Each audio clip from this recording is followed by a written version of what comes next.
Welcome back, friends.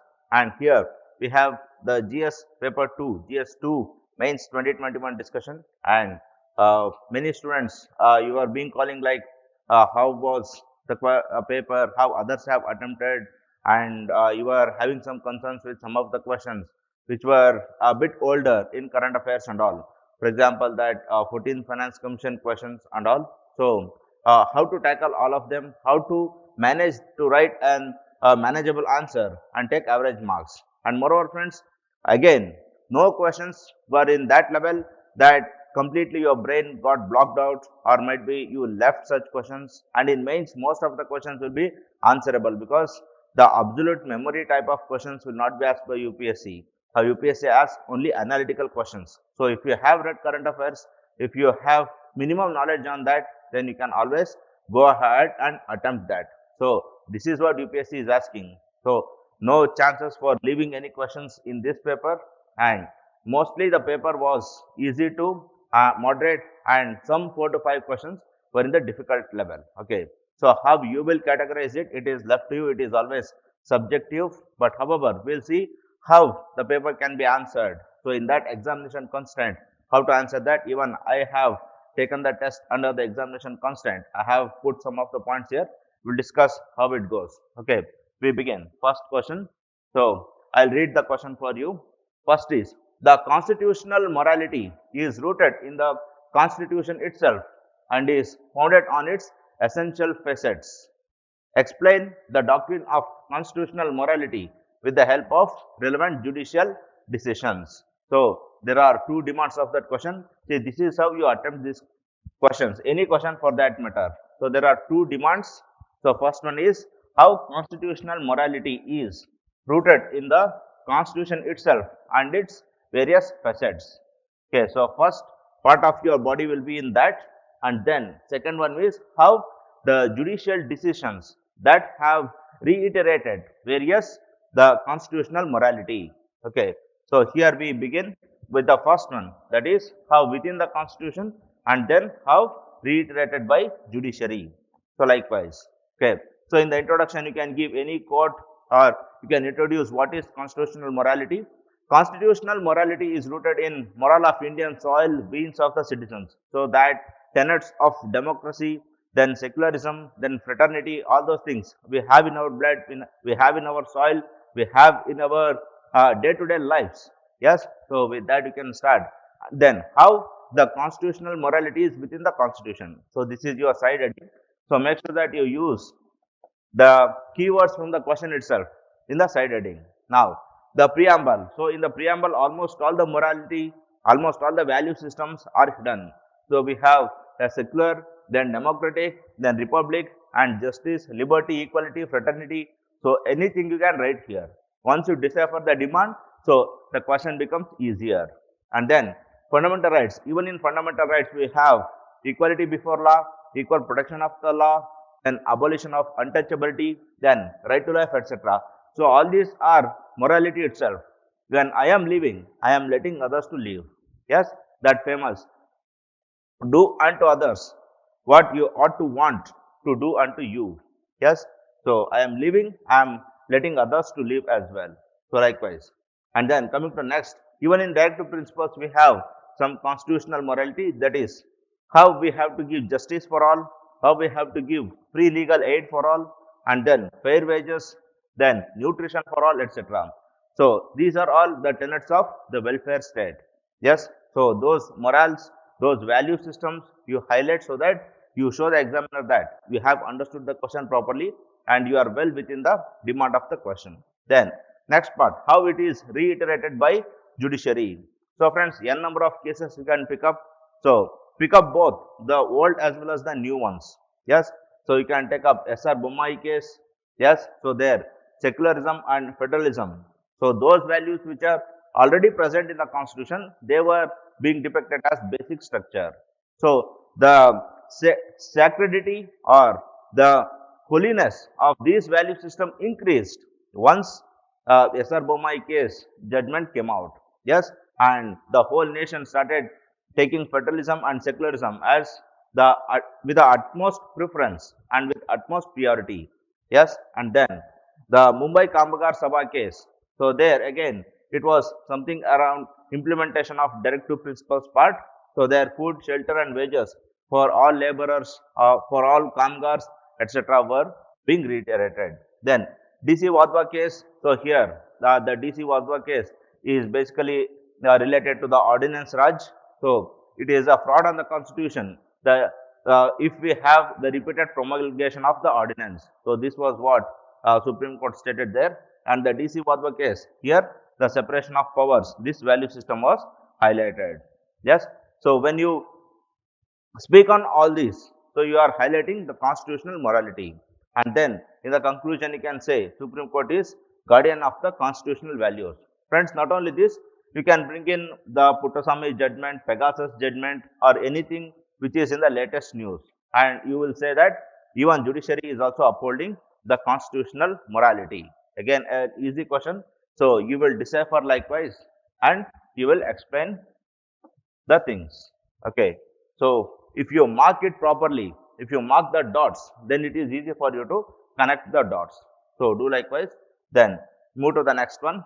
Discuss the desirability of greater representation to women in higher judiciary to ensure diversity, equity and inclusiveness. So here higher judiciary means the Supreme Courts and High Courts. So why we have to bring more and more women to the High Courts and Supreme Court judiciary? Yes, we already have a paucity of women in those areas. So what happens if we bring all of them? Yes. So friends, if you choose the higher judiciary and then these three as the dots, then it is easy to connect them. So how will you connect? So in the introduction, no woman Chief Justice of India has been appointed till now. So since independence, all are the male Chief Justices, no woman Chief Justice we have. And other judges, only 7 Supreme Court judges are women so far. So approximately 75 years of independence. Since then, only 7 judges we have. Okay. So this is a great paucity, a grave paucity. So that is why we have to make sure that more and more representation should be there. Now, what are the significance? So it ensures diversity, equity and inclusiveness. So make sure that in your argument, this will come implicitly. So you need not and you cannot explain that this is how diversity is coming, this is how equity is coming. But however, you can implicitly say that, so one or the other way, all the 3 things will be fulfilled. So we start first one. It adds to the all-round debates and discussions. So in a bench, so in a bench which sits for a case, if there are equal proportions of men and women, then the judgment can be well-rounded. So it can be thought out in all perspectives. So it need not be either patriarchal or it might not be matriarchal for that matter. So such way. So the all-round debates, for example, regarding the LGBTs, then appointment of judges, etc. So both men and women, they can contribute for the same. Yes. So if we have LGBTs also, even that would be great in the judiciary. Okay. So likewise, answer likewise. Then next one, avoids hasty judgments and controversies. So here, whenever some patriarchy is coming or whenever matriarchy is coming, whenever feminism is coming, so it is like if woman is not present, so might be male judges, they straight away move on towards patriarchal judgments, or this can be the other way around. So judges feel themselves as ethical, so they straight away move towards the matriarchal. So that is why even though our judicial system is male dominated, but all our legal system are female dominated. Yes. So if we have any female laws, they are the most stringent ones because they show that ethicality there. But somewhere even that can backfire. So the hasty judgments and controversies can be avoided. Yes. For example, the atrocities judgment in 2017. So here what happened was, it was like Supreme Court gave the judgment that atrocities, it can be a bailable offense in some circumstances. But again, Parliament, it had to re-amend the law against the Supreme Court. So all those things will be nullified. Okay. So here when we speak of women, so it is like they are a bit precisive in their work. So they do the dexterous work properly and they have the ability to think properly. the think with utmost precision. So in those contexts, we can bring in. So here, woman means not just we have to bring a woman and make them sit in a woman related cases. That should not be the case. Move to a next level of maturity. Yes, and then efficient in dealing women issues. So this can be a hardcore. So here, for example, the issues like the female genital mutilation and then triple talaq cases. Yes, and then various other cases, it might be Shaira Bano or Bilkis Bano cases. So in all those cases, the women they can, if they are sitting in the judgmental area, they can judge properly. Yes. So might be we can have all women benches if there is a woman related specific cases. For example, women victims, they can't share their ordeals with the male judges, male polices, etc. So if we have all women bench, then we will be having a very good jurisprudence as far as the gender violence and others are concerned. Then 49% of workforce and population are women. So in a court, might be 50% of the cases will be obviously related to women. So in that possible case, even if we have 50% of the judges as women, then it will be something proportionation.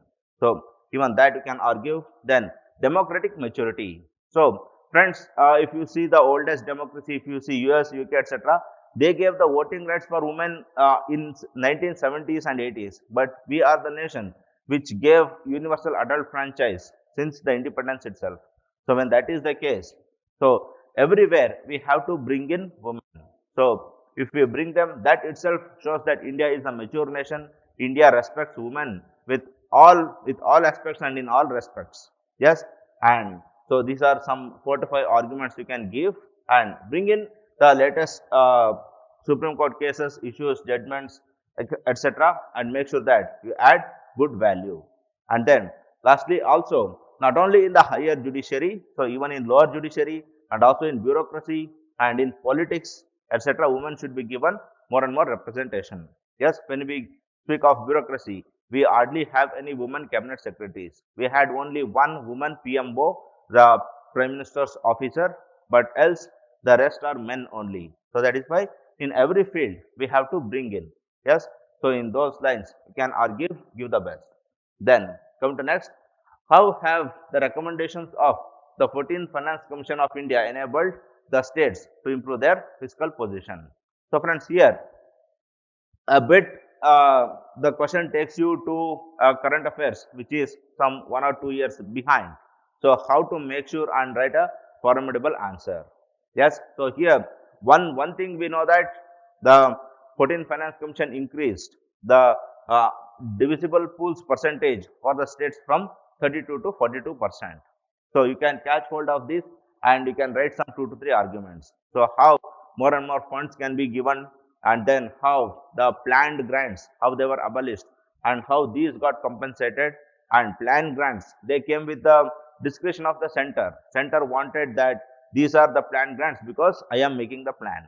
So here now with this FC Finance Commission's devolution, they have more freedom, they can spend in any number of schemes. So with that itself we can write some 3 to 4 arguments. Okay, and this is more constitutional and planning was not constitutional, so that can be withheld at any point of time, but this is mandatory. So such things you can write and you can score some 3.5 marks there. So but however, I have brought in the model answer so that it would be informative for you. So first is the 42% increase from 32% earlier, and then revenue compensation to states under GST should be for 5 years. Okay. So at that point of time when 14th Finance Commission was there, GST was in the offing. So that is why they recommended elaborately for the compensation for the states. So for the first 5 years, then 100% in the first 3 years, 75% in the 4th year and 50% in the 5th year. So as and when we move towards the 5th year, the percentage of compensation reduces, and now the states, they will not be having any compensation, but they will have to generate more revenue and they have to give sufficient revenue to center and keep whatever is remaining. Okay, then 14th FC is of the view that tax devolution should be the primary route of transfer of resources. So that planned grants, discretionary grants, then special category status grants, so all those things should not be taken up. Yes. So this, it laid the last nail of the coffin for the discretionary grants. So what happened? The states which are being ruled by the central ruling party, so now the BJP ruled states or earlier the Congress ruled states, they used to get the maximum. But the opposition ruled states, they used to get the very minimum. So that will be abolished by this. So likewise, your arguments matter here. So how you will give your opinion and how you will substantiate, how you will support them. Yes. So one thing is that in mains, whatever arguments you give, let them be weightable. Yes. So it improves federalism. It empowers states. Don't leave such vague statements. Don't leave such one phrase arguments. And then come to next one. States to share a greater fiscal responsibility for the implementation of centrally sponsored schemes. So what happened was, when centrally sponsored scheme is planned by the center and when it devolves, so it is like 90% of the work is done by the center itself and there is nothing left for the states. Yes. So that should not happen. So because states should be having equal activity mapping. So what is activity mapping? Like these are the works you have to do. So these are the percentage of funds you have to spend. So likewise, 14th Finance Commission, it said that states should also be given equal powers, equal functions to implement the centrally sponsored schemes. Else what happens? State governments, they come up with their own schemes. Yes, and that will be a overlap. For example, in Delhi government, Arvind Kejriwal, the doorstep ration card he brought in, and most of the states they already have the health insurance schemes. And then when Ayushman Bharat came, some were reluctant to accept this Ayushman Bharat. So those things happen. So that coordination, cooperation, and collaboration should be there. So that collusion or collision should not be there. They should neither collude, they should nor collide each other. Okay. So you can give such arguments, and in the conclusion, post devolution revenue deficit grant to be given. So not only the devolution, so post deficit, post devolution. So for example, 32% has been devolved, but there are some concerns from some of the states, like Bengaluru says, I am the major revenue getter, but I got less. And some others say, for us population is more, so you gave us less. And some others say, our population is less because we have done necessary things, necessary steps taken for the population stabilization. So what for me? So when there are various concerns, so post devolution, some percentage of compensatory grants, so deficit grants should be given, like all of them will be having a level playing field to improve. Yes. So with this we can conclude. So these are some of the hints given. So if you have knowledge of at least 3 to 4 points of 14th Finance Commission, that would be the best. Yes. So whenever these famous reports come, at least remember some hardcore 4 to 5 points. Okay. So don't flood your brain with 20 points and all. So that would be the prelims part of your study. So in the prelims part, you just mark the 42%, 32%, 75% and go on. But here, just 4 to 5 which you can recreate. So that rules the roost. So make sure that whenever you come across any finance commission reports or any pay commission reports or any committees for that matter, 4 to 5 points you will remember, you will take down in the notes and revise it again and again. So these are my points. You need not write the same. You can bring in your own. Then come to next. To what extent, in your view, the parliament is able to ensure accountability of the executive in India? So this is a open question, and here give importance to the word to what extent. So here the question itself is saying like, so do you agree to this extent or do you disagree to this extent? So make sure that you give both the sides. That is, yes, to some extent I agree, but to some extent I disagree. Yes. So to what extent you will agree? So to some extent it holds accountability. That is, when it comes to question hour. So you can give the value addition like the LIC Mundra scam. So what happened? The LIC Mundra scam. This was a huge scam related to LIC, and there Firoz Khan, he stood up and he asked a question in the question hour, and that led to the unearthing of this scam. So this is how the question hour have become very, very important in the parliament's debates. Then budget discussion. So every clause will be taken up and discussed. Why you are spending this X amount of money? Why not X minus Y? So such debates they also hold parliament executive accountable. Then cut motions. Then debates and discussions. So all of them they will help in holding the executive accountable. Then parliamentary committees are there. We have public accounts committee, we have estimates committee, we have department related standing committees. So all of them they will also hold accountable. And then CAG reports are there. So CAG reports, not only CAG, NHRC report, NCSC, NCST report. So all of them they will be placed in the parliament annually and they will be discussed. So again here also there will be some good amount of control. So here in all the ways they are holding the executive under answerable position. Then come to next.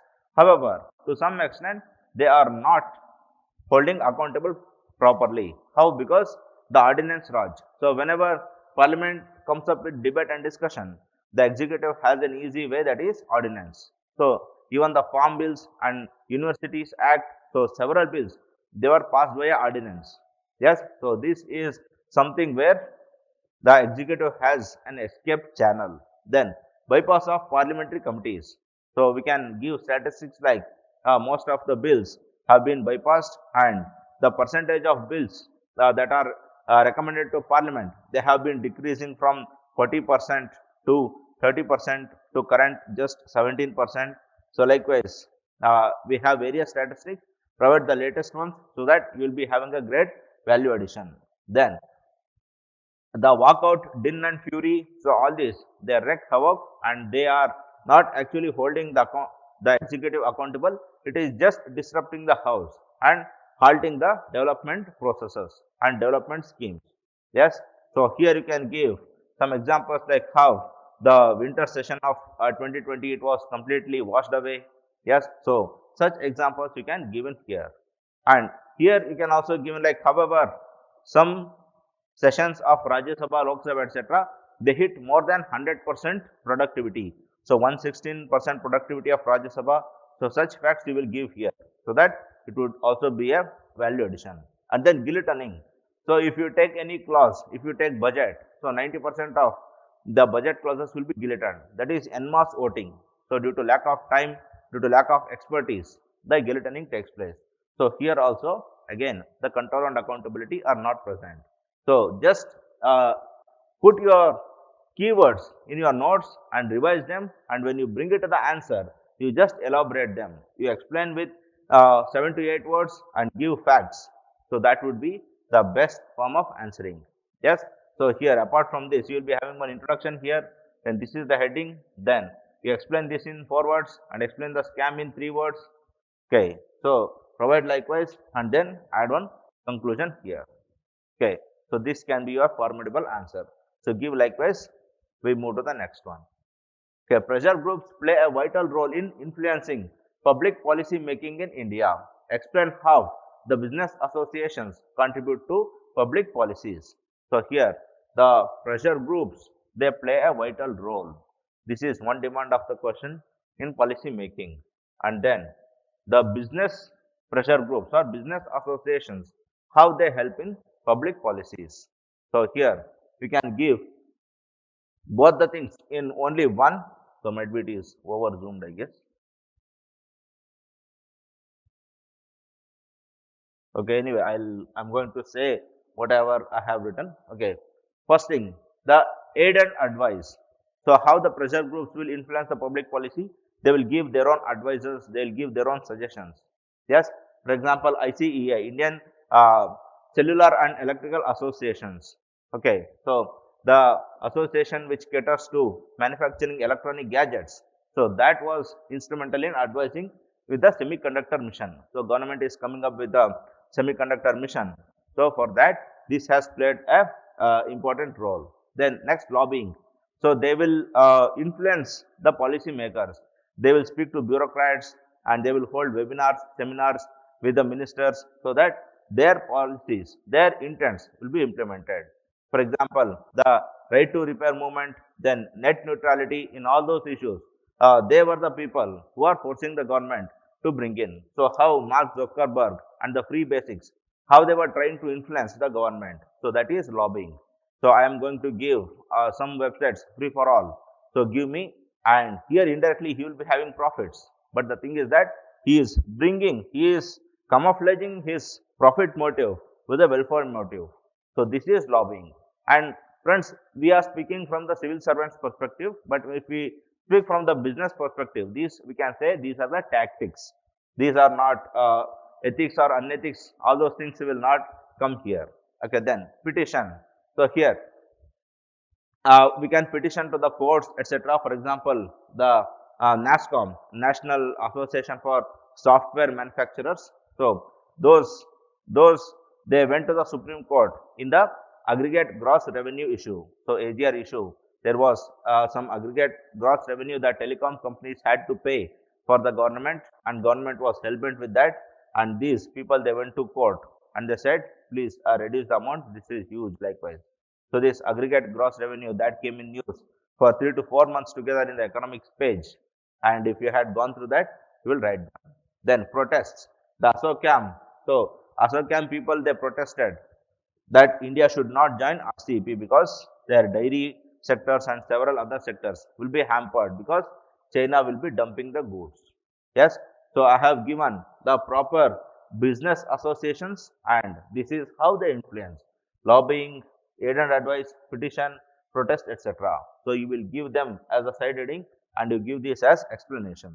Yes, and then the discussions and debates. So even they hold the discussions and debates. So here FICCI had held several webinars on the labor codes. Yes, recently the labor codes have come. So on that various debates and discussions are going on.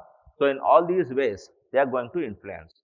So here you will add one introduction. So you will add what are pressure groups, and in the conclusion you will say they should not come up with any disruptions, they should not halt, they should not be a hindrance, they should not supplant the government, they should be supplementary to the government. So argue likewise and give the best. Then come to next one. Besides being a moral imperative of a welfare state, primary health structure is a necessary precondition for sustainable development. Analyze. So here again you will explain for one paragraph that how it is a moral imperative, and then in the second part you will say that it is helpful in sustainable development. Yes. So here the moral imperative of welfare state.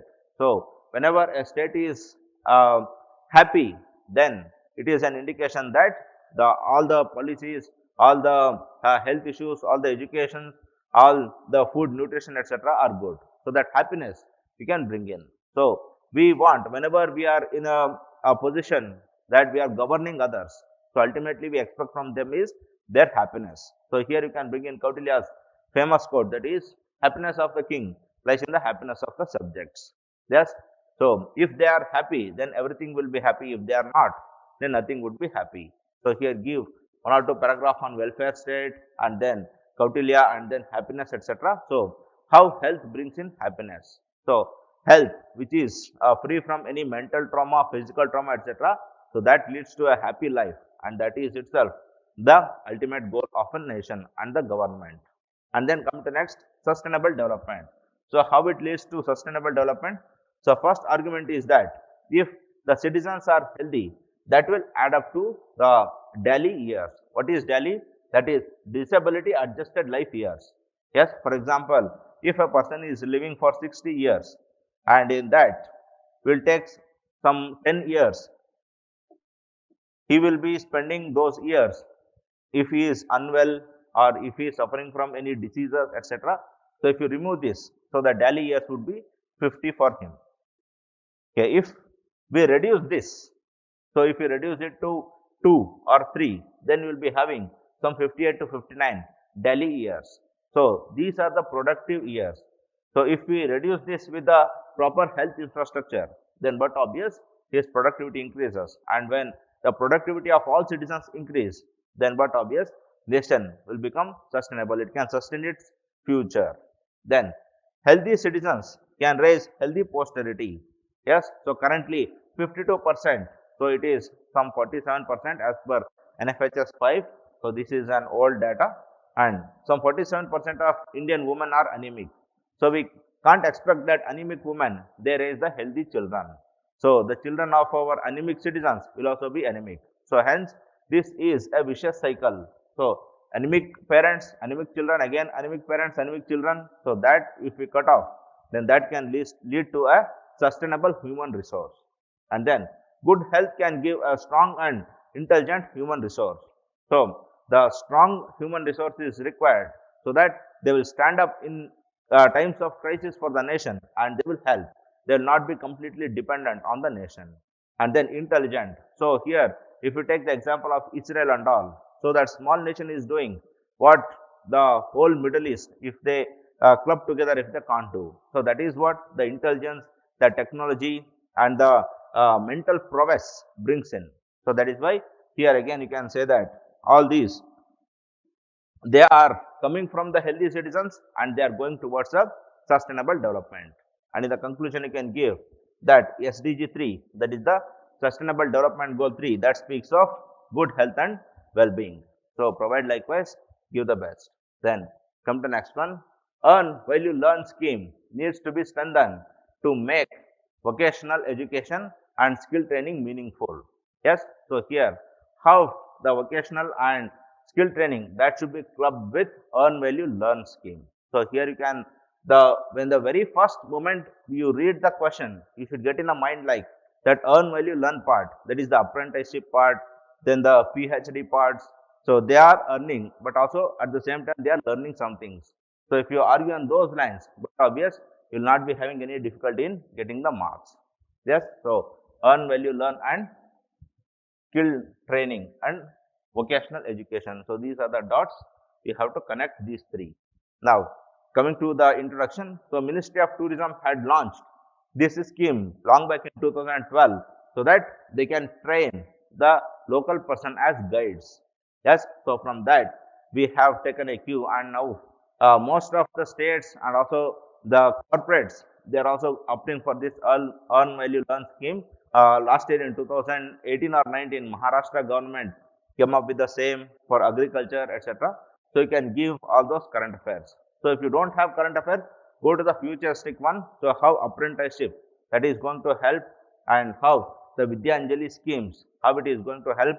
So Vidyanjali scheme, there some people they can adopt some school children and they can teach them. Yes, so they can earn something and also they can implement their teaching skill, upgrade their pedagogies, etc.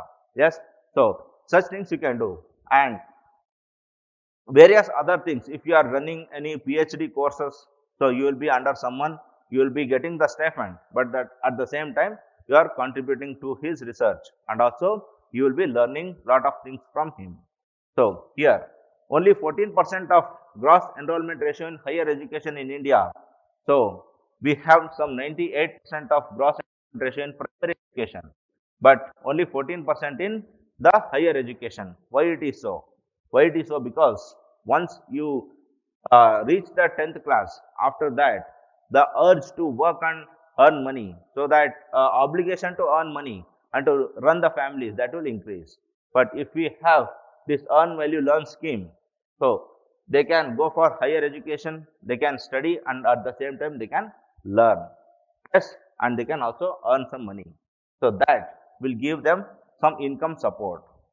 Yes, so here we can bring in various vocational trainings, like they can be trained for working in the carpentries, then the bar bending, then other skills. So the ITI diploma skills that can be given to them. Yes, and then mapping skills to the demands of the market. So here you have already finished, you are working already, but the thing is that your skills are not yet upgraded. So, but at the same time, you cannot leave the job and then go and get trained. Okay. So here earn value learn scheme that will come to handy. So while you earn something, while you are working in the office, you will be given some classes, you will be given some courses wherein you can upgrade. Yes. So this is crucial because only 6% of our workforce are employable. So if that is the case, then 94% of they will not get better jobs. So in order to make them get better jobs, So while they are in their probationary or while they are in their 1 or 2 years of services, at that point of time they should be upgraded. Yes, so they should be given additional courses. Then upgradation of skills. So here, friends, the Skill India trained workers, so they are being fired within 2 to 3 years. Yes, so once if you are trained in the Skill India ITI Institute and if you go out and there you will be hired only for 1 year. After that, they get to know that you are not being trained properly and you will be fired. Again, here comes the earn value learn scheme. So they cannot quit, so they cannot go home. So now in that dilemma position, they can use this scheme. And then Vidyanjali scheme we have said. So here your pedagogies and your teaching skills and also some money. And you can also help for the welfare. You can also do it for the pro bono basis. So as a charity, we can do it, so that helps some children also. Then Maharashtra's earn value learn in agriculture. So in agriculture, if this is coming, then BSc agriculture students, they can implant some latest technologies in the villages and farmers, and thereby they can make sure that the agriculture of that village improves. At the same time, they will also get some skills in various technologies and also earn some money. Yes, so here you can bring in various facets and argue. Friends, for governance, you will not be having a paucity of any points, but the only thing is that how you connect the dots and how you bring the specific ones. So you should not say just like earn value learn scheme that will give income, that will give expertise, that will give money, all those things. So here such arguments, you can take some 12 to 13 words to explain all these things. It need not be this short, but provide them. Okay, so do it. We move to the next one. So can the vicious cycle of gender equality, poverty and malnutrition be broken through microfinancing of women SHGs? Explain with examples. So here, how the self-help groups, they are helping to get rid of all these things. So the microfinancing of self-help groups is one dot and all these are the other dot. So here we have to connect these two. Yes, so you can give any introduction on the self-help group and the microfinancing. Yes, and then the Grameen Credit Banks of Bangladesh. So you can give that, and then the examples and the explanations are being clubbed here. So you need not give the examples in separate and arguments in separate. So how this SHG is helping in this way. So this is how we can argue. First is Seva of Ilabad has reduced domestic violence against women to a large extent. Yes. So when women they started getting the financial autonomy, then men stopped beating them, because if they beat them, then they will not be getting that money. Yes. So to some extent their independence, then their ability to stand up on their own feet, all those things increased. So this was a huge revolution in that areas. Then several Kudumbashri members. So Kudumbashri is a self-help group movement in Kerala. So they have started contesting in elections. So in Gram Panchayat elections, Jila Panchayat elections, they have been contesting. Then under Mahila Arthik Vikas Mahamandal, so here Mavim in Maharashtra, several families have taken loans in the name of women family heads. So in the name of their mothers, in the name of their wives, in the name of their daughters, the loans are being given. And when they take their loans, so here the divorces, again the violence, etc. will be reduced. And moreover, women are coming to the leadership position. Women are becoming the heads of the families, and that is itself a great maturity of Indian society. And then the pads produced by Asmita. So the sanitary napkins provided by Asmita. So that is helping women in hygiene. Then that in turn helps in their better health and happiness. And then a survey of MG Narega shows that, friends, it is heartening to know that more than 50% of MG Narega workers are women. So MG Narega is not only helping the poor farmers in the lean season, but also that it is helping in women empowerment. So here it shows that once the income of women rises, then the purchase of fruits, ghee, honey, etc., that will increase. Yes. So when that increases, then that is an indication that so all these poverty, malnutrition, etc., will be reduced. So ultimately, we have to give them the financial autonomy so that they will go on and purchase these and they will improve their health, nutrition, family welfare and others. So argue likewise, again an easy question. So if you know that microfinancing and SHGs, how they are working, then but obvious, you can answer this very well. Yes, so give the best.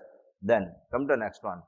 In the last few decades, if the last few decades were of Asia's growth story, the next few are expected to be of Africa's. In the light of this statement, examine India's influence in Africa in recent years. Yes, so here you can bring three parts in your body. So first is how it was Asia's story, and then how it would be Africa's story, and then India's influence. So there are three dots. So Asia's growth, then Africa's growth, and then India's influence in Africa. So connect all these and give a beautiful answer. So introduction you can give how Africa is flourishing and all. Then Asia's story. So here give examples like this. So when it comes to India and China, they were the fastest growing economies, and India even today is the fastest growing economy. So India is leading the growth of the world now, and earlier some decades back China was leading. Now China's Belt and Road Initiative, then how India escaped from the 2008 financial crisis. So all these, they bear evidence that the Asia's dominance was present in those decades. Then coming to next, Africa. So here in the Africa Continental Free Trade Agreement, so that has pledged that we should no more smuggle the diamonds to other countries.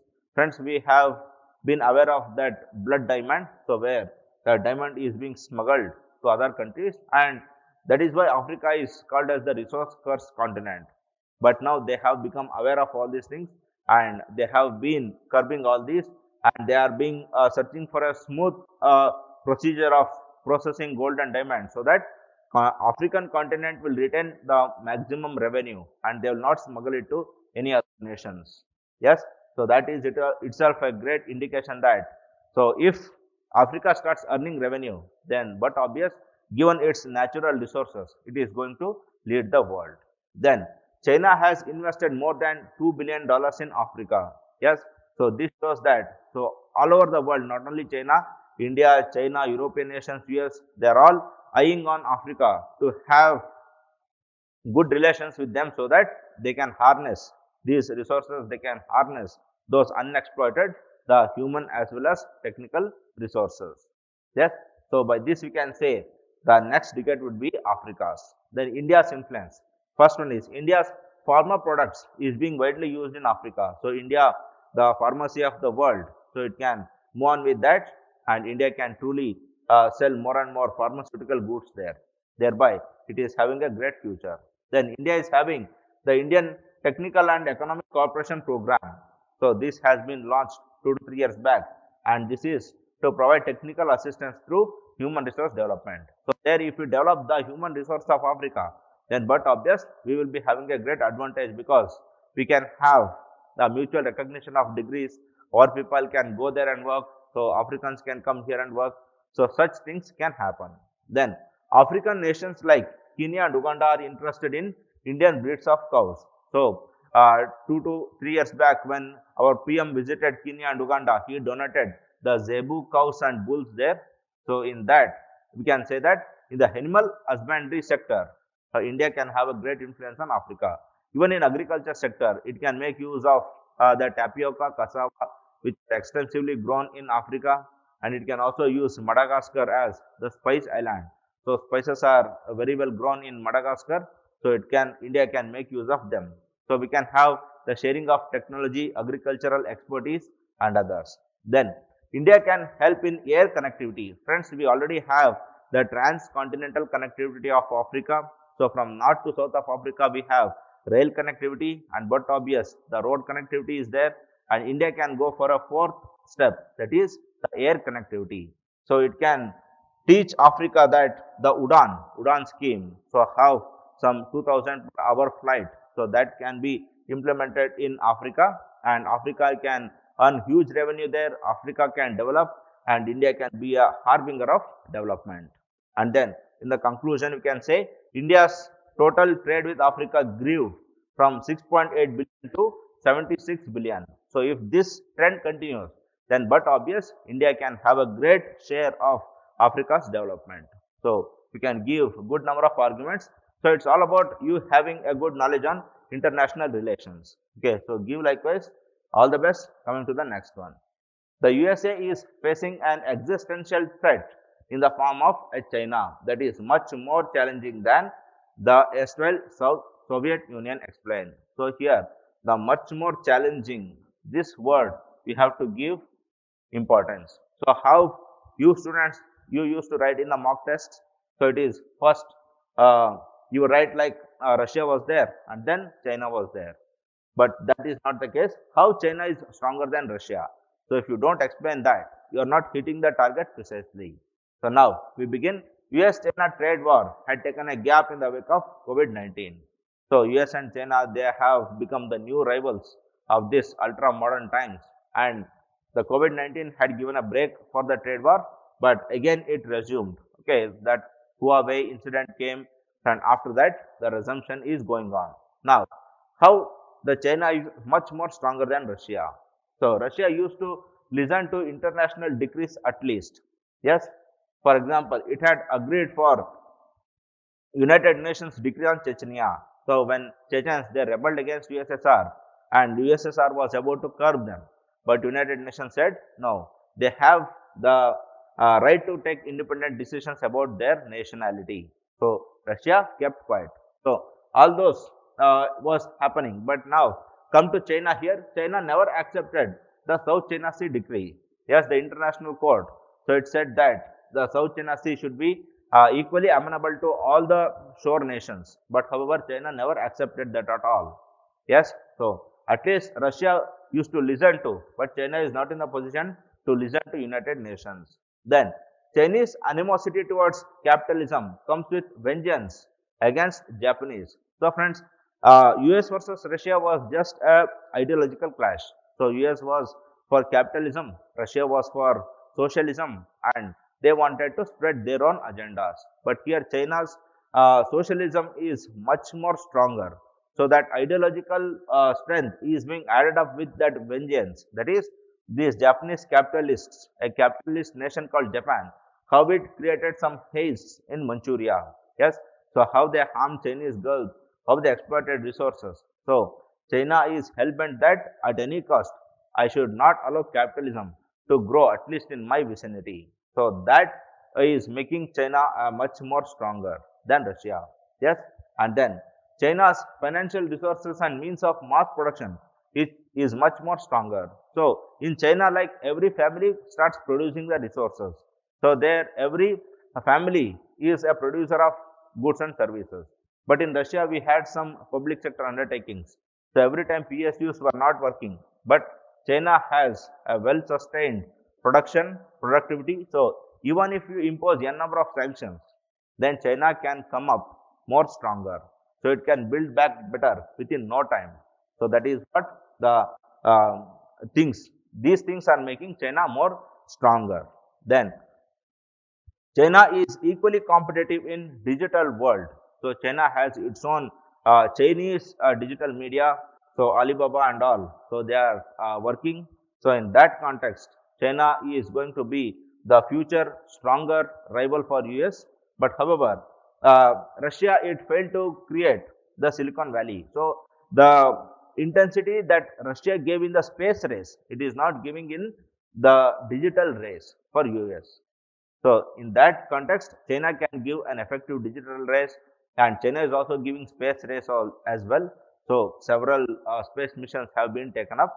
So in all respects, China is going to become a much stronger rival. So in all these arguments, you are depicting the same and give the best. And then current controversies like the Quad and the rival Quad is going on, then Huawei is going on.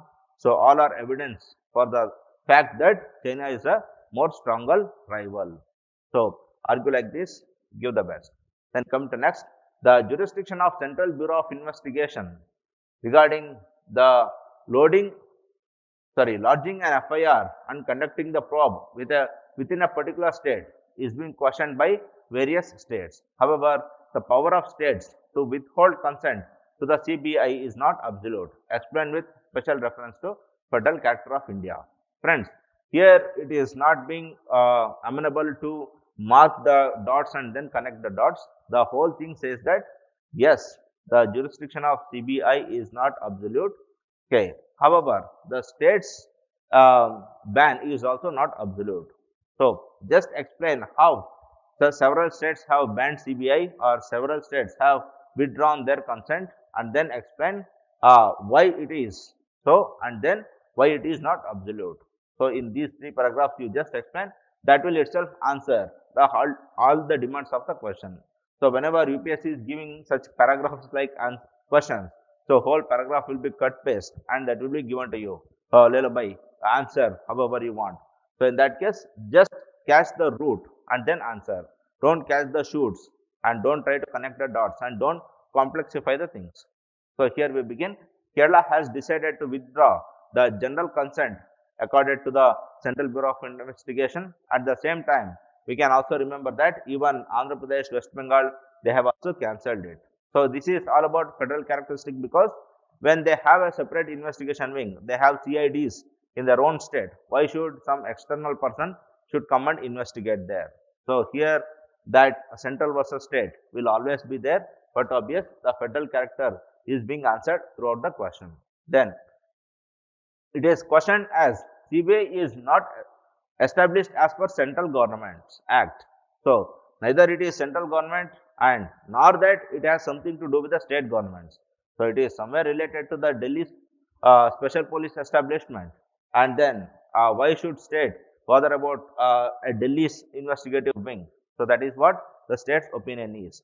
Then political rivalry often results in initiating CBI raids on political leaders for flimsy reasons. So, every for silly reasons. So, they'll order political vendetta. With a political vendetta, they will order CBI raids, and that will create hiccups and controversies. And state governments, they will be hampering their normal process of development. So, something controversy happens, whole media will run there, and the development works will be hampered. So, states don't want that to happen. Yes, and then resorting to CBI hurts the morale of local police. So, the local police will be spending their sweat and blood on one case investigation, and when it is in the final stage, CBI comes, grabs it, and then investigates and gives the result. And these people say that we had done the maximum work, but the credit was given to them. Yes. So various arguments you can give. One is the why should Delhi police should come and investigate a state crime, and then the political rivalry, and then the local police's morale. Then consent is not absolute because so here CBI would still have the power to investigate old cases. So only the new cases are being banned when the consent is withdrawn. But when the old cases investigation is going on, they can always go and investigate. Then they can also investigate in the cases registered anywhere else in the country, but involving people's station. Okay. So if any crime is committed in Maharashtra and the culprit has escaped to Karnataka, they can go and investigate in Karnataka even if Karnataka has withdrawn the consent. So such incidental powers they already have, and it is not absolute. But however, in the concluding paragraph you say that this should not happen. So we should, as stated by R.K. Ragavan, we should have a separate CBI Act, which is a national act, and that should be given necessary powers, and in that power CBI should be having that investigative procedure to work in collaboration and coordination with the local police. So they have to take local police into confidence. They should not dominate there. So all these arguments you can give in the conclusion and conclude this, give the best. Again, here one specific case is like the question was complex, but the answer was simple. So do it, all the best. Then, though the human rights commissions have contributed immensely to the protection of human rights in India, yet they have failed to assert themselves against the mighty and powerful, analyze their structural and practical limitations, suggest remedial measures. So here, first you will mention like, yes, the Human Rights Commission have contributed immensely, and then you will say, however, there are limitations, and then you will say that these and these should be the remedies. Yes. So these are the main keywords that are being highlighting here. So you will answer them. Yes. So, first coming to the successes, in the 99% of case which were recommended by NHRC, the compensation which it recommended was given. Yes, so immaterial of the conviction rate. So, conviction rate is less for the NHRC recommended cases, but the compensation is given. So, even before the case is decided, the victims will be given compensation. So, immaterial of whether he has done the harm to you, but you are suffering now, you take some compensation. Then, here example of Bilkis Bano. Bilkis Bano case was recommended by NHRC. So, after exhausting all the resources she had, after exhausting with all the forums she could go, later she went to NHRC and NHRC recommended that to the courts, and Supreme Court gave the highest compensation ever to Bilkis Bano. So, provide such good examples. So, friends, here the ground reality is required. Don't just mention the limitations how the constitution or the law books provide, so that autonomy, then appointment, all those things will be there, but over and above, this is how you add your value to the answer. Okay, so then coming to limitations, so here autonomy appointed by wholly under the executive discretion. So this part most of you have written, I know. I don't think you will be having a difficulty here. And then their decisions are recommendatory in nature. So executive can receive it or leave it. Then it doesn't have a separate investigation wing. So it is dependent on CBI. And then its report not discussed in the parliament at all. So for the namesake, it is being placed in the parliament, but the discussion doesn't happen. Then most of the action taken report under consideration category. So friends, whenever NHRC's report or any other report for that matter is placed in the parliament, so after 3 to 4 days, executive will come up with the action taken report. But how will be that action taken report? So most of the times it is like under consideration. So we have recommended that this person should be given this compensation. So it is under consideration. So we are considering that. So neither the executive says we are not doing it, nor it says we have done it. So this type of fence sitting is what harming our development. So likewise you can argue. Then measures. So make NHRC a constitutional body. Then investigation and prosecution wing should be given. And then the recent amendment. So you can bring in the 2019 NHRC amendment, which makes the National Commission for Women NCSC chairmen as ex officio members of the National Human Rights Commission. Yes, and then we can also provide various measures like NHRC should be given more suo moto powers, and when the case is taken as suo moto, then that should be having some power to decide who should investigate and how the investigation should go on. So all those powers, if they are given, then but obvious the Human Rights Commission will be a robust body. So by this we can conclude. So answer them with good examples with the current events, give the best. Then come to next. Analyze the distinguishing features of the notion of right to equality in the constitutions of USA and India. Friends, here one unique challenge we face is that here the content is less and question is for 15 marks. Okay, so don't write in excess. So don't write the same thing again and again and irritate the examiner. Just write what you know and move on. Okay, so just provide the maxims, the quotes, then constitutional clauses and move on. Okay, so just in the garb of filling those 2.5 pages. So don't irritate the examiner. So the question itself is demanding less from you, but however, from the preparation part, don't neglect the comparison of the constitution. So that is well within the syllabus that is mentioned by UPSC. Don't forget that is India versus US constitution, India versus UK constitution, French constitution. So read all of them and go thoroughly to the exam hall. Now coming to introduction, in US equality before law prevails. Yes, so US goes with a maxim like all men are created equally. Yes, and then equality. So here there is equality in US in enjoying the fundamental rights. Then they have equal right to bear arms. So both black, white, men, women, etc. they can have the arms, shotguns, that is the handguns. Then the free trial, that is right to be heard, right to have a free trial. All these things are given. Yes. Then opposition to providing voting rights for blacks and women. So this part is not so mature in US Constitution. So we have discussed in the earlier questions, like the women's, they were given the voting rights in 1970s and 80s in US and UK, and blacks, so they got the voting rights only after Martin Luther King Jr. and others, they stepped into the pitch. Yes, so they had to struggle just to get the voting rights. Then repeal of welfare schemes like Obamacare is an indication that the right to equality, that is against weaker sections. Yes, Obamacare was a welfare scheme, but it was repealed. It was opposed by several sections of the people.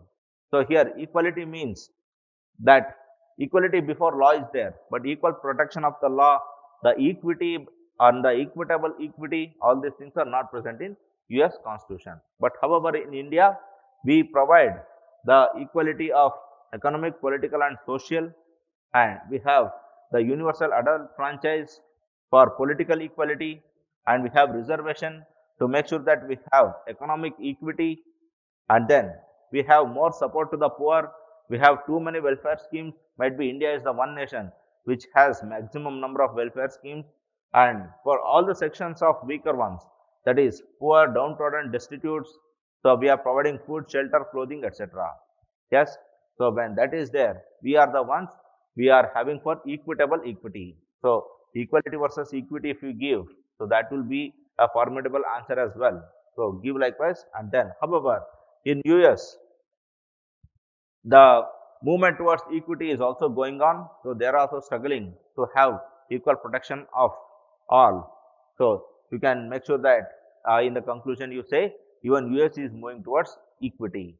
So you can give likewise, do the best. Then come to next.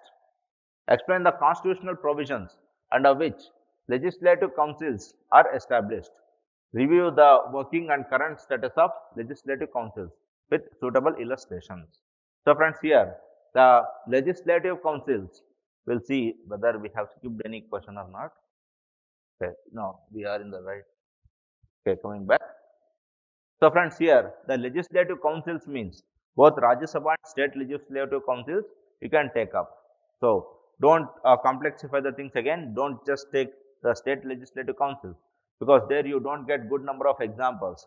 So the question itself asks for the illustrations. So if you take Rajya Sabha and state Vidhan Parishads, both, you will get good examples from Rajya Sabha and arguments you can give for both in general. Okay.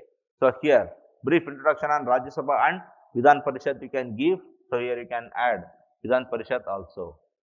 Okay. And then state legislative councils. So here the two-third majority, if Rajya Sabha is giving something with a two-third majority, then that has to be implemented. Then there is simple majority to create Lok Sabhas. So all these are the constitutional provisions. So I don't want to elaborate here. Most of you have by hearted this Article 249 and Article 312, etc. So you will give all of them here. And then coming to current status. So currently Andhra Pradesh, Karnataka, Telangana and all these states, they have the Vidhan Parishads, and now the ground reality is that only the fallen horses, only the retired politicians who don't have money, only they are elected as MLCs or the Rajya Sabha members. And then horse trading. So every time there is election in Vidhan Parishad or Rajya Sabha, the money, muscle power, so they will run like anything. And then lobbying also. There are people who are lobbying for these, that is MLC seat. Okay. So these are the current statuses. And then the working. First is bypassing of financial bill as money bill. So here we are somewhere undermining the legislative council. Yes, because Modi government didn't have a majority in Rajya Sabha. So anyhow, they wanted to bypass them. Then inefficient to stop hasty bills like the farm bills. So Rajya Sabha was created with the intent that is the elders' house, and they will stop the hasty legislations, but they couldn't stop that. Then not the true voices of their state or municipalities. So friends, the Rajya Sabha members, they are the representatives of their states, and Vidhan Parishad members, they are the representatives of their particular municipalities. But once they get into, they treat themselves as the party members, not as their state representatives. So no one wants to dare to take some decisions or opinion or voting against the party and remain true to the state's opinion. Yes. So their ethics and their personality also will be assessed in this part. Okay. So here we are reviewing the current status, and then here in the last part, you can say that, but however, Sarkari and Punchi Commission recommendations that we should give equal status and we should be given more powers to them when it comes to the concurrent list and the state list, etc. So all those you can give here and you can give the best. So last will be your way ahead. In the way ahead, you will say that, so this should not happen. So these positive things should happen. Okay, so do it, give the best. Again, a static question, not so difficult. But the thing is, so bring in some current affairs here. Then, do department related parliamentary standing committees keep the administration on its toes and inspire the reverence of parliamentary control? Evaluate the working of such committees with suitable examples. Friends, one thing is here, newspapers or neither any press information bureau or any other websites, they will give hardcore example of how a department related standing committee is working. So in this question, it is very difficult to take the particular examples. So we can give examples in general. Yes. So and just try to take some 4.5 to 5 marks on an average here. So you need not go for 8, and it is difficult also. Okay. So you read n number of materials, current affairs materials or anything for that matter, you won't get. So we will answer likewise. Firstly, on an average, department related standing committees 6 for 60 hours in every session of parliament. So this is the minimum period they have to sit. So in this, they can do meticulous jobs. So if they are actually willing, then they can come up with good number of decisions. They can hold the executive under effective control, at least their ministries. Then they conduct pre-budget discussions. So it happens like before the budget is being submitted. So in the back end, what happens was every department, they will send their demand of grants to the finance ministry, and finance ministry provides this amount in the budget, and that budget will be submitted. So when they provide this demand of grants, so here the department related standing committees will come and they will inspect why so much for you, why you didn't spend the last year's money. So all those things will be questioned there. Then they inspect the working of various schemes in that department. So Swachh Bharat Abhiyan or maybe Ayushman Bharat Abhiyan. So all those schemes that will be to particular ministries, and those ministries will be inspected by the particular department related standing committees. Then they summon the concerned secretaries to brief them about the ongoings. Yes. So the home secretary or might be the finance secretary. So any secretaries can be called and they can be asked, they can be briefed. So what is the things going on, why your ministry was in news, why such controversies. So such things can be asked there. Okay. So in this way you can say that yes, department related standing committees, they are holding executive accountable. But however, most of the department related standing committees, they are the members of ruling party only. So they don't want to question their own government's ministries, and they don't have the daring also. Yes. So they don't have the courage to go against Modi. Yes. So no committee member of department related standing committee, so of agriculture, they questioned the farm bill. So farm bill went and everyone knew that it is going to create chaos, but no one questioned that. So forget about the ruling party members, even the opposition's party, they were busy in something else. Yes. And then come to next example. During demonetizations, officials of finance ministry never turned up when called for. So department related standing committee on finance, they called RBI governors, finance secretaries, but they never came at all. And even when they came, their answer was like, minister has said not to disclose anything. So all these are kept confidential. So such vague answers they gave and they went away. And then knee-jerk decisions like note ban, then removal of Article 370 are taken without the notice of committees. So forget about committees. They are not being given information to the parliament itself. Then why the committees, why they worry about all those committees wherein most of the members are their own members, their own party members. Okay, so you can give such general examples. Hardcore examples it's difficult to find, at least in the examination constraints.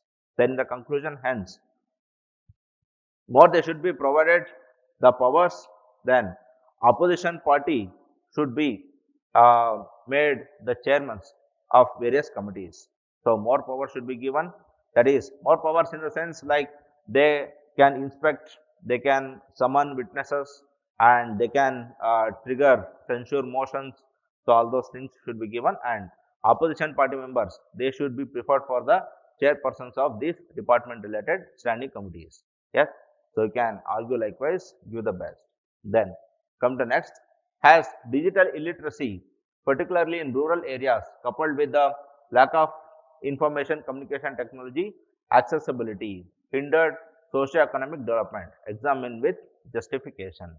So here, how the lack of ICT and digital literacy has hampered socio-economic development.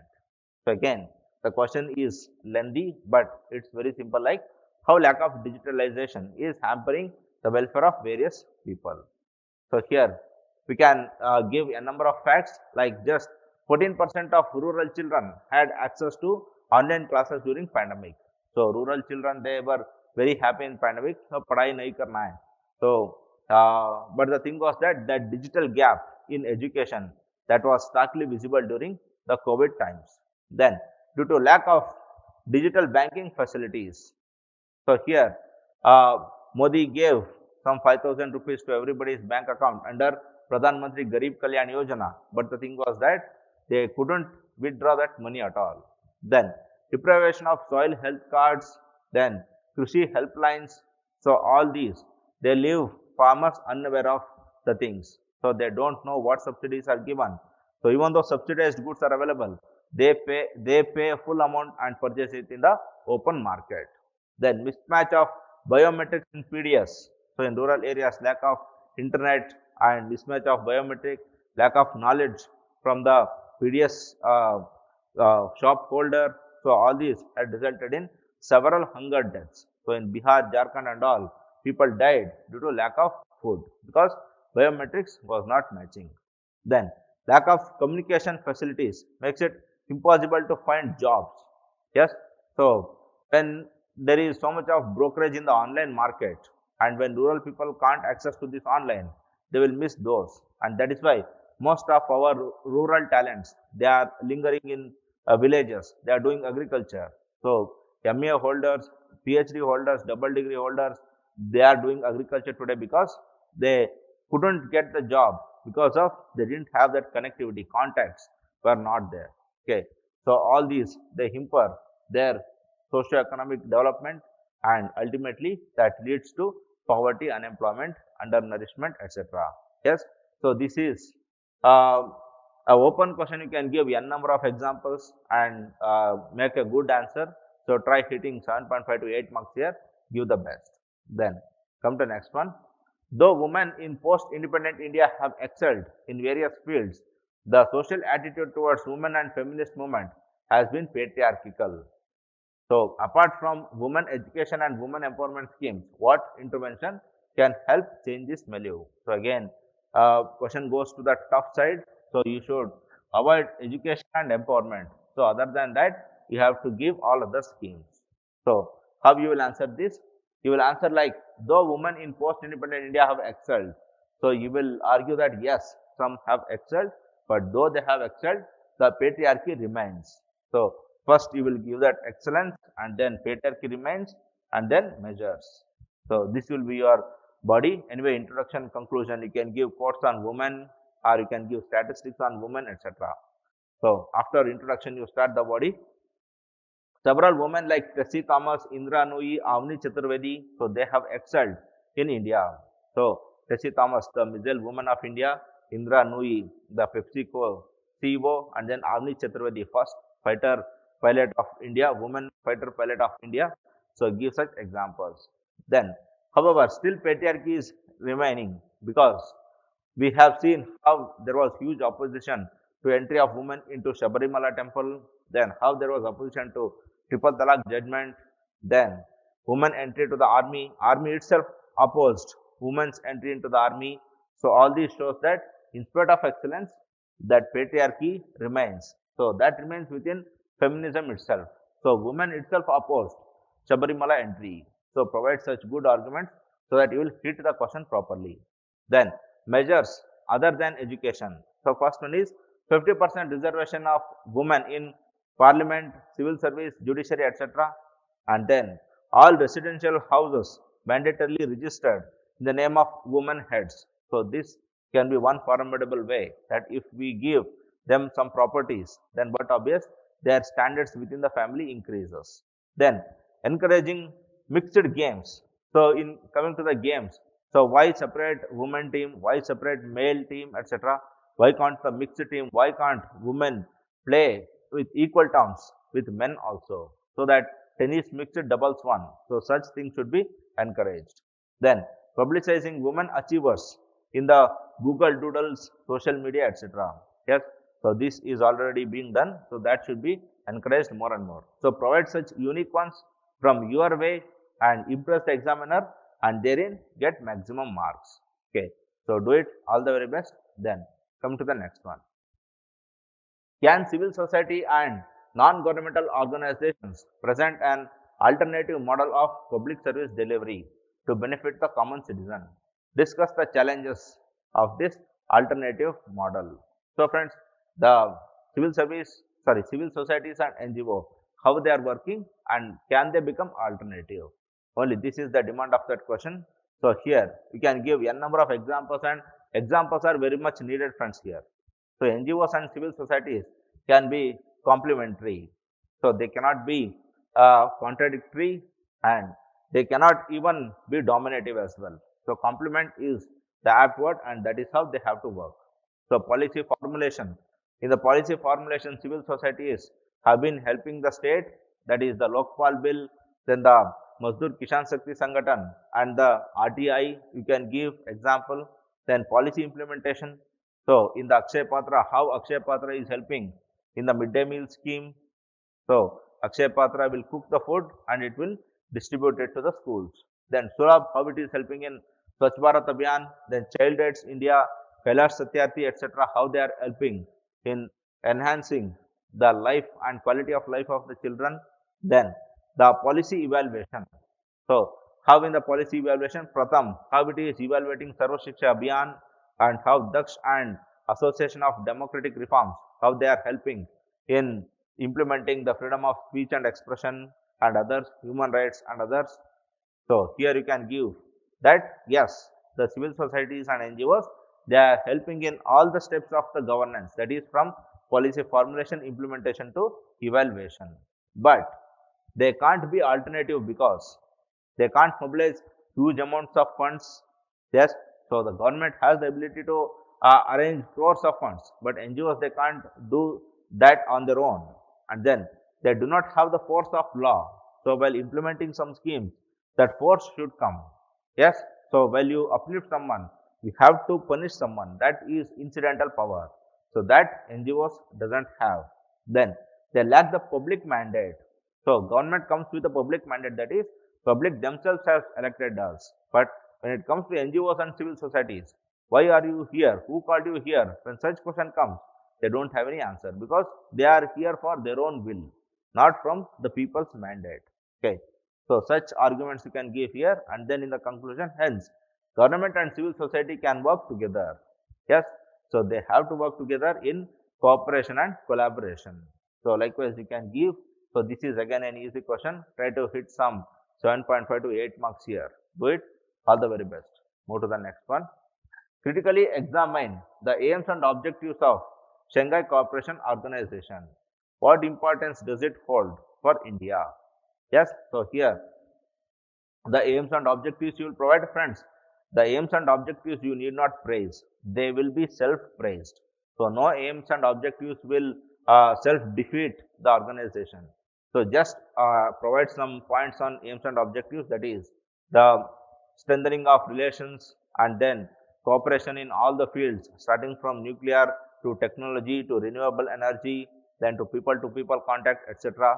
And then safeguard regional peace and security. So if you don't have any idea, bring in all Panchsheel. Panchsheel here, but don't mention Panchsheel name, that's it. Okay.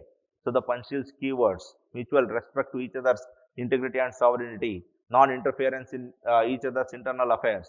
So provide such keywords, and that would sufficient in the aims and objectives favorable part. Now critically examine. The critical part is here. Shanghai Cooperation Organization comes with Chinese dominance in Asia, but obviously it does. And then counter to pivot to Asia and rebalancing.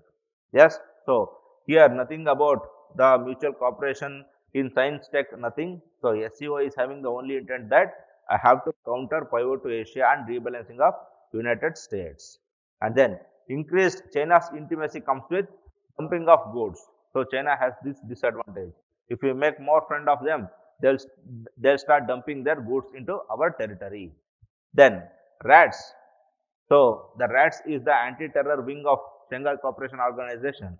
But till now we didn't take the Uyghur issue. So Uyghurs are the terrorists of Tibet, that is China's terrorists. So it doesn't take this into consideration. So it doesn't see its nation's terrorists, but it sees Pakistan's, Indian, Afghanistan's terrorists. So that good terrorist versus bad terrorist mentality. So that is not good, and it doesn't augur well for the international forum. Then the importance for India. So coming to the next part, it can open better relations with Central Asian nations. So forget about China, with Kazakhstan, Tajikistan, Turkmenistan, etc.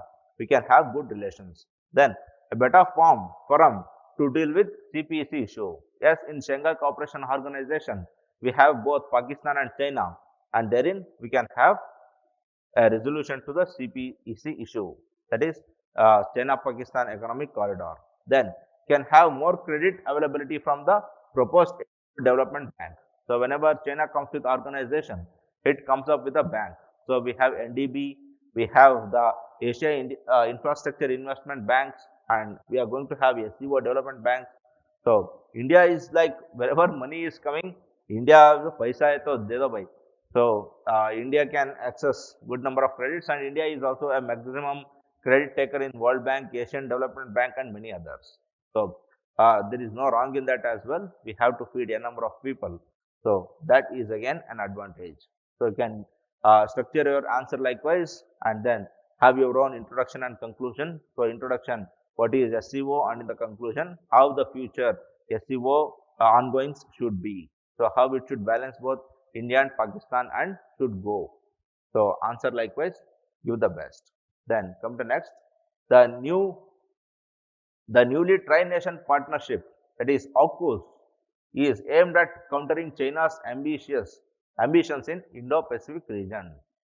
So is it going to supersede the existing partnerships in the region? Discuss the strength and impact of AUKUS in the present scenario. So here in the introduction, what is AUKUS you will give. So it was there in November current affairs. So I don't think you will be having any difficulty here. If you have any difficulty, just mull on this word AUKUS. So Australia, UK, US. So that will bring you to knowledge wherein you can give some formidable answer and take some 3.5 marks. Okay. So it is aimed at countering China's ambitions in Indo-Pacific region. So first one will be the same heading, how it counters China's ambitions. Then second one is, yes, it is going to supersede. And then is the strength and impact. So these are the 3 dots present here, and you are answering all the 3. You need not connect them, you can answer them separately. So aimed at countering China's ambitions. Huawei controversy with Australia. So we have seen this highest going on. Australia excluded Huawei, and then China imposed tariffs on them.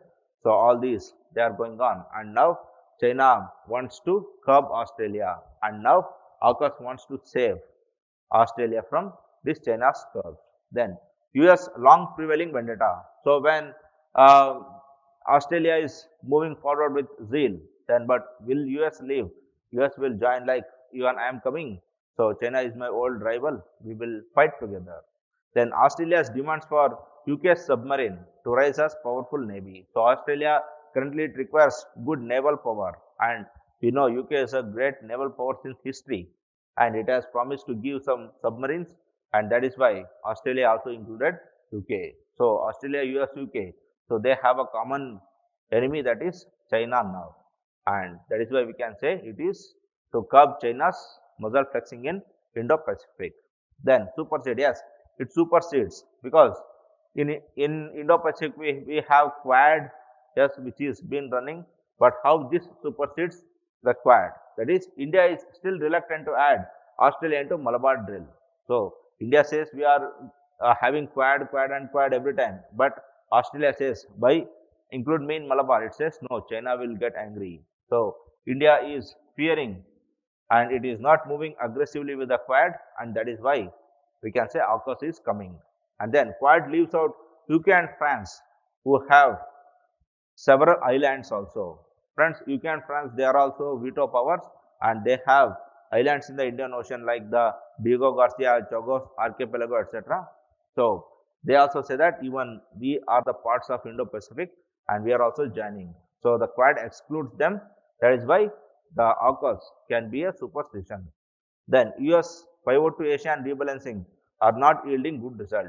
So US relied on Japan, US relied on India, US relied on Pakistan sometimes for this pivot to Asia, but that is not working. So now US thinks so better to take the NATO. Okay, then strengths and impacts. So it can bring the whole NATO in future. So all NATO nations, including Turkey, they can come here, and that can create China versus the others. That is triple entente versus triple axis. Then in the aftermath of Brexit, UK can also close up with Asia and Commonwealth. So now UK has lost its European Union market, and now it can make sure that it can have a new market in Indo-Pacific. So it has a long held relationship with Asia in terms of Commonwealth, in terms of colonization, etc. So in that way it can also help UK. Then can counter China's muscle flexing in South China Sea, then China's docking of warships in Indian Ocean, etc. So all these things will be stopped. So now every day China will come to Sri Lanka and it will dock its ship to threaten India. So all those things will be stopped. So these are the strengths and weaknesses of AUKUS. So like this you can provide. So again, if you knew what is AUKUS, I don't think you will be having any trouble in answering this question. So do it, all the very best. Then come to next, friends. Lastly, the paper was moderate to easy, as I said earlier. So there were some questions which were tricky, and that is the trademark of UPSC. And there were no questions which are worth leaving. So attempt all the questions, and even in future try to attempt all the questions. That is how you have to move forward, so that collective marks from everywhere, half of marks will collectively add up to the great ranking. So try achieve that. That inner hunger to study, that you should be having. So one who has that hunger, so he will always go ahead and excel. Yes, that hunger makes us to fight every day. That fortitude, resilience comes from that urge that I have to study, I have to become something, I have to serve my nation, because nation has given me everything from food to blood. So I have to give at least something to the nation before I go. And Mahatma Gandhi ji gave everything to the nation before he went. So we will cherish his dreams and we will move in his path and make India a better nation to live in. So do it. All the very best from my side. Good luck. Good luck, friends.